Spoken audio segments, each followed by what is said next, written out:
Picture this. You're alone, screen glowing in front of you. And there it is, the red button. It doesn't have to be literal. Could be a link, a notification, an algorithmic suggestion. You know exactly what'll happen if you click. Your hand trembles, slightly, heart picks up pace, and a voice in your head whispers, "Just this once." But here's the most disturbing part. Even knowing you'll regret it later, even promising yourself this time would be different, you feel like you have no choice. It's like your own mind is working against you, sabotaging every attempt at self-control. And the question that won't leave you alone is, why? If you recognized yourself in that description, I need you to know something fundamental. You're not alone, and you're definitely not broken. This feeling of mental sabotage isn't your flaw. It's actually an evolutionary mechanism we all carry. Studies in neuroscience show our brain has conflicting systems, one seeking immediate pleasure and another trying to maintain long-term control. And here's what most people don't get. The immediate pleasure system was designed to win most of the time. It's not your weakness, it's biological design. We're real people sharing what we've learned about this internal conflict we all face. To understand why your mind seems to sabotage you, we need to talk about something fascinating happening in your brain when you see that red button, whatever it is. Two brain regions enter a silent battle. The limbic system, our primitive part, screams pleasure now, while the prefrontal cortex, our rational part, tries to argue about future consequences. But here's what makes everything more complicated. Studies show that when we're stressed, tired, lonely, or emotionally vulnerable, the limbic system gains extra strength while the prefrontal cortex weakens. It's literally like trying to drive a car with faulty brakes. You didn't lose control. The systems that should help you maintain control were temporarily compromised. And this explains why you can be a totally controlled person in other life areas, but feel completely powerless against this specific temptation. Now let's address the elephant in the room. We're living in an era designed to sabotage our self-control. Tech companies specifically hire neuroscientists to make their products more addictive. Algorithms study your behavioral patterns and deliver the exact content at the exact moment when you're most vulnerable. Colors, sounds, timing, everything's calculated to trigger your reward system. It's like trying to diet while living inside a bakery that knows your favorite flavors and puts them in front of you whenever you're hungry.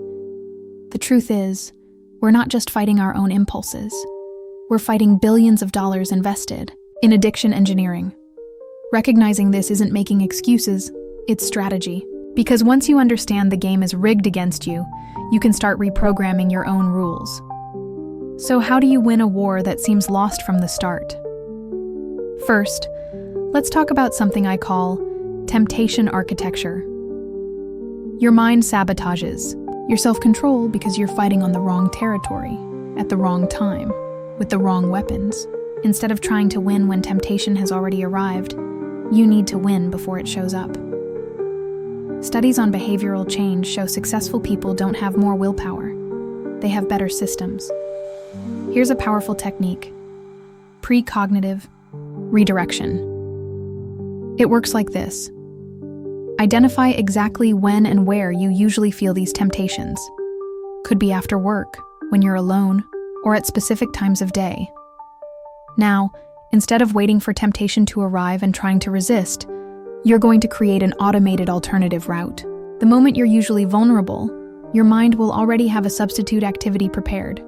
Could be exercise, a conversation with someone, a creative project, anything that activates your reward system healthily. Another fundamental strategy is what we call critical moment mindfulness.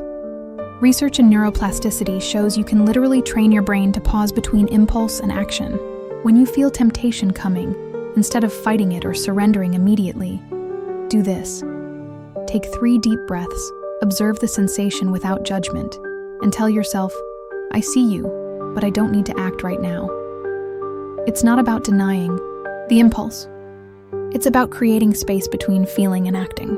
That pause of just a few seconds is enough to reactivate your prefrontal cortex and remind you of who you really want to be. And here's a technique that might seem counterintuitive, but has solid scientific backing. Compassionate self-talk.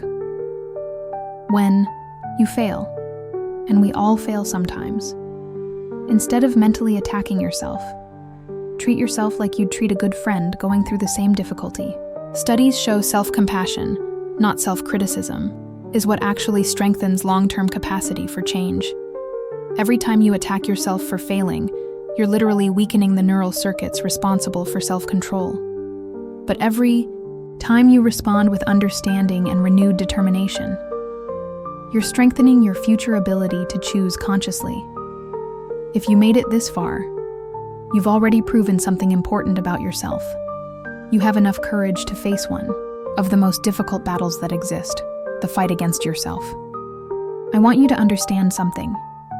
This battle you're fighting doesn't define your character or your worth as a person. It defines your humanity. We all have different red buttons. We all face moments where our mind seems to work against our best interests. The difference isn't in never feeling temptation. It's in how you respond when it appears. You're not weak for having impulses. You're not different for having difficulties. You're not less capable for needing strategies and systems to win. You're a human being navigating a world that was literally designed to challenge your self-control, and the fact that you're here, seeking to understand and improve, already puts you ahead of most people. So tell me, what's your red button? How does this mental sabotage show up in your life? And more importantly, which of these strategies are you willing to try first? Sharing your experience might be exactly what someone else needs to hear to feel less alone on this journey. Drop your comment if you feel comfortable. We're all on this path together. If this video helped you better understand this internal struggle, hit that like button so more people can find this information, and subscribe to the channel for more content about the mysteries of the human mind and practical strategies for living better. Remember, you have more power over your mind than it has over you. Sometimes you just need to learn how to use it. See you in the next video, and until then, be kind to yourself while building the person you want to become.